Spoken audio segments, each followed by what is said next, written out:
Friends and ఫ్యామిలీతో weekends కి farm house కి వెళ్ళి ఎంజాయ్ చేయాలనుకుంటే వెంటనే డోసే యాప్ ని డౌన్లోడ్ చేసుకుని బుక్ చేసుకోండి. నమస్తే రమగారు. నమస్తే జయ.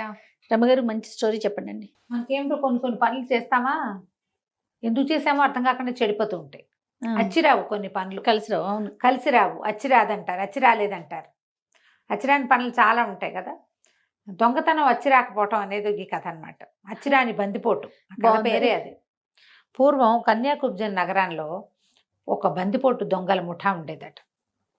వాళ్ళు ఒకేసారి ప్లాన్ చేసి పెద్దగా పథకం వేసి ఊరి మీద పడిపోవాలనుకున్నారు.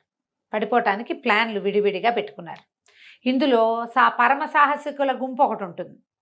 కొంచెం సాహసం ఉన్న వాళ్ళు కొంతమంది ఉంటారు. కొంతమందికి దొంగతనాలు వచ్చు అని భయస్థులుగా ఉంటారు.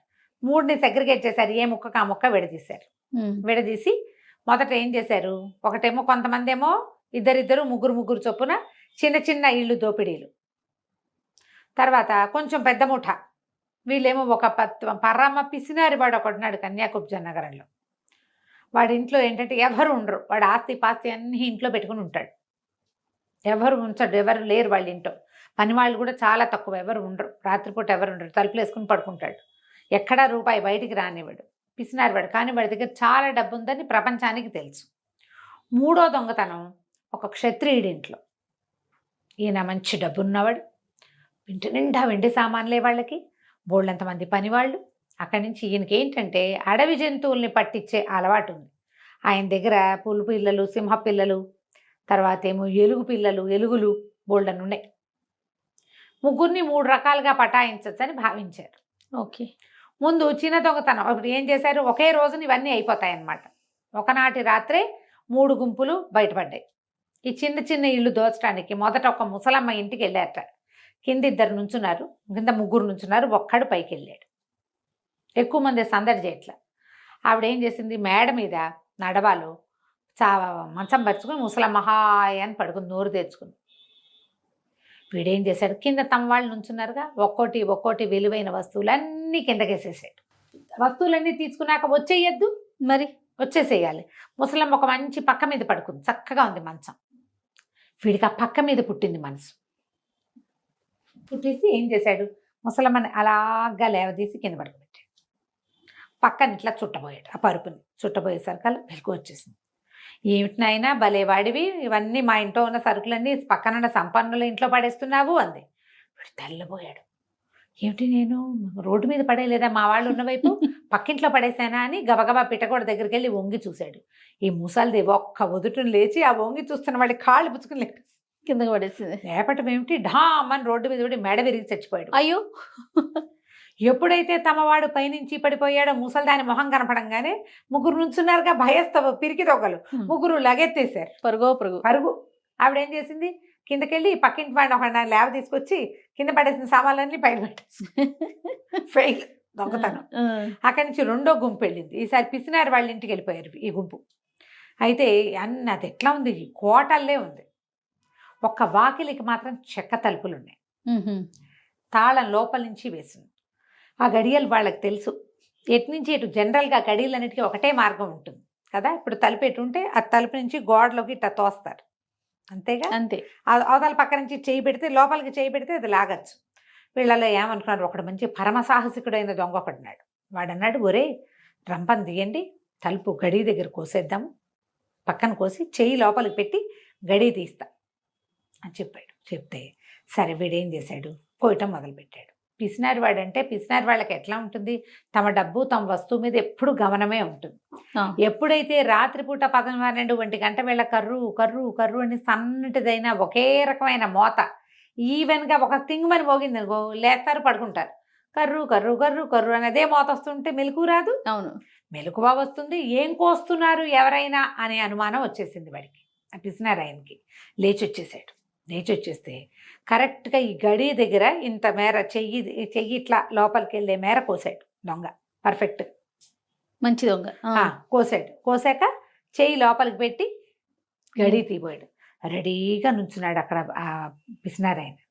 వీడు ఎప్పుడైతే చెయ్యి లోపలికి పెట్టాడో, పెట్టగానే ఓ సుత్తి మేకు తీసుకొచ్చి పెట్టుకున్నాడు.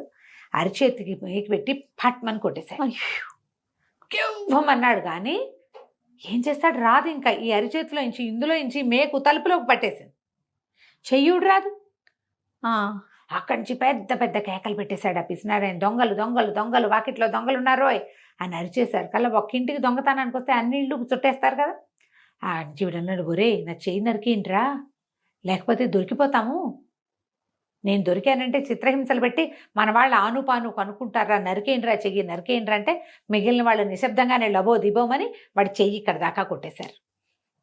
అక్కడి నుంచి తలపాగాలు తీసి గబ గబ గబ చుట్టేశారు దానికి, నెత్తురు రాకుండా.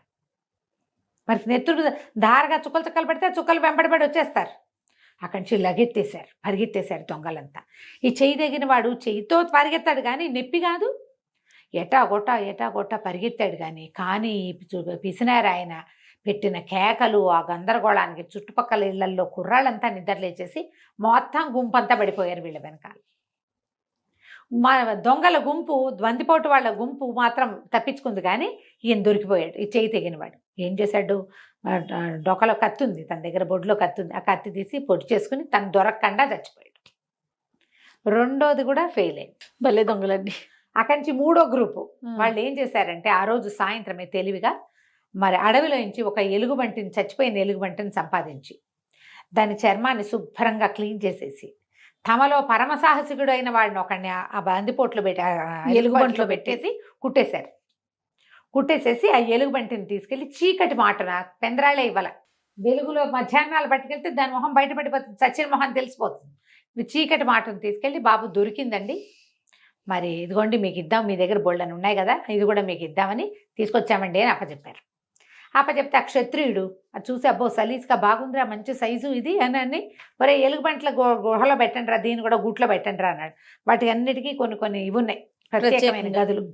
పెట్టమనేసరికి హడిలిపోయారు దొంగలమ్మో, అందులోకి వెళ్తే చంపేయివు అవి వీడిని. అబ్బే బాబు అది కాదండి, దీనికి జబ్బు చేసింది, ఇప్పుడే కోలుకుంటోంది, దక్షిణపు గాలి తగిలే చోట ఒంటరిగా ఉంచండి అని చెప్పారు. సరేనన్నారు. సరేనని దక్షిణపు గాలి దగ్గర ఒక కటకటాల గది ఏదో ఉంటే అందులో పెట్టారు. వీడికి ఏం చెప్పారు, ఒరే రాత్రికి అందరూ పడుకున్నాక గది తాళం తీసి బయటకు వచ్చేసేసి నువ్వు వాకిలి తలుపు తీసేసేయి, మరి నువ్వు ఇక్కడే ఉండు, ఇక్కడిక్కడే తిరుగుతూ ఉండు. ఒకవేళ ఎవరైనా సైనికులు ఎవరైనా నిద్రలేస్తే నిన్ను చూసి వాళ్లే హడిలిపోతారు, ఓకే, భయపడి చేస్తారు, మన పని అయిపోతుంది అన్నారు. సరే వాడేం చేశాడు, 12 గంట అవ్వంగానే వాడు మెలకుగానే కూర్చున్నాడు. 1 గంట అవ్వంగానే మామూలు ఎలుగుబంట్లు అయితే తలుపులు దూర్చి గడియలు తీసి అవి చేయలేవు, మనిషి కదా వీడు అందులో నుంచి చేయి దూర్చి గడి తీసేసి వాకిట్లోకి వెళ్ళి తలుపు తీసేసాడు. వీధి వాకిలు తీసి లోపలికి రానిచ్చాడు దొంగలందరినీ. ఒరే పడమటి వైపు గదుల్లో పొద్దున్న ఇందాక 2 మణుగుల వెండి సామాన్లు పెట్టారు, పెద్ద డబ్బాలు, పెద్ద ఎనపెట్టెలో, అవి తీసేసేయండి అని చెప్పారు. ఎక్కడెక్కడ ఏమున్నాయి వాడు చూశాడు. సాయంత్రం నుంచి ఎవరెవరు వచ్చారు, ఆడవాళ్ళు నగలన్నీ ఏ గదిలోకి తీసుకెళ్ళి పెట్టారు, వెండి బంగారాలు ఎక్కడ దాచారు, అవి చూసేసాడు వాడు. ఆ చూసిన ప్రకారం చెప్పాడు. సరే తాను వచ్చి బయట అటు ఇటు తిరగటం మొదలుపెట్టాడు. మొదలుపెట్టేసరికి వాళ్ళు అవన్నీ సర్దే లోపల ఎవరో 2 సైనికులు నిద్రలేచి ఇదేమిటి ఇదేదో ఇక్కడ తిరుగుతోంది అని హడిలిపోయారు. కానీ వీళ్ళు ఏమనుకున్నారు, దొంగలు వాళ్ళు హడిలిపోయి భయపడి చస్తారనుకున్నారు. వాళ్ళు భయపడి చావరు, వాళ్ళకి ఇలాంటివి అలవాటే. వాళ్ళు అడవుల్లో నుంచి ఎలుగుబంట్లని ఒట్టి చేతులతో పట్టుకురాగలిగే వాళ్ళు, చీకట్లో ఇంట్లో తిరిగేదాన్ని 2 పీకి లోపల పెట్టగలరు వాళ్ళు. దొంగలు ఊహించాల. అక్కడి నుంచి దాన్ని కొట్టబోయారు. వాడు కూడా తిరగబడ్డాడు ఎలుగుబంటి. తిరగబడేసరికల్లా వాళ్ళకి అర్థం కాలేదు, ఏంటి తిరగబడుతోంది, అది ఎలుగుబంటి తిరగబడేలాగా లేదు, అది దీపాలు పట్టండిరా, రండిరా, లేవండిరా అని కేకలు పెట్టంగానే 3-4 లేచి వచ్చారు. తలా ఒక బరిస పుచ్చుకొచ్చారు, బరిసి పెట్టి ఒక పోటు పొడిచారు.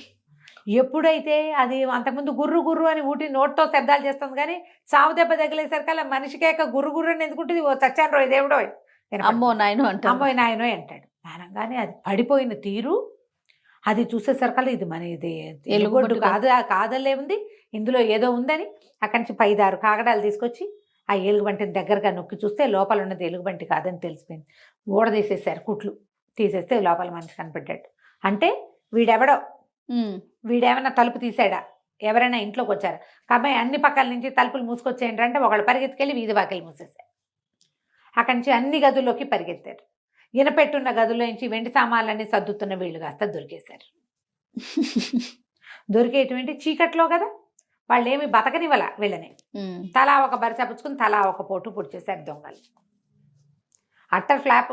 ఆ, ఎలుగుబంటి వేషంలో ఉన్నవాడు పోయాడు, లోపలికి వచ్చిన 5గురు గోవింద. బయట ఉంచిన వాళ్ళు ఎప్పుడైతే ఈ కేకలు ఇవి మోసుకెళ్ళటానికి సిద్ధంగా ఒక చిన్న గుంపు ఉంటుంది, ప్లాన్ బి ఉంటుంది కదా ప్రతిదానికి, వాళ్ళు లగెత్తేసారు. ఇక మిగిలింది ఎవరు? ఎవరు లేరు ఇక్కడ. లోపల ఉన్న వాళ్ళంతా పోయారు. మొత్తానికి అట్టర్ ఫ్లాప్ అయిపోయింది. అచ్చిరాల పాపం. ఆ తర్వాత ఇంకా వాళ్ళు దొంగతనాలు చేయడానికి సాహసించాలి, ఎందుకంటే పరమ సాహసికులైన వాళ్ళు లోపల చచ్చిపోయారు. 1 కాదు 2 కాదు 3 మూడు అట్టర్ ఫెయిల్ ఫ్లాప్. అయిపోయినాయి. ఆ, 3 ఫెయిల్ అయిపోయినాయి. ఇక ఆ తర్వాత దొంగతనాలు చేయకుండా ఏదో కష్టపడి బతుకుదాము అని ఇంకో సాహసైన వాడు దొరికే వరకు వాళ్ళు అట్టగే పనులు చేసుకుంటూ ఉండేవాళ్ళు. దొంగల కథ అయినా ఇది ఎంత ఇంట్రెస్టింగ్ గా అవును ఉంది అవును. కదా. కథ కంచికి మనం ఇంటికి.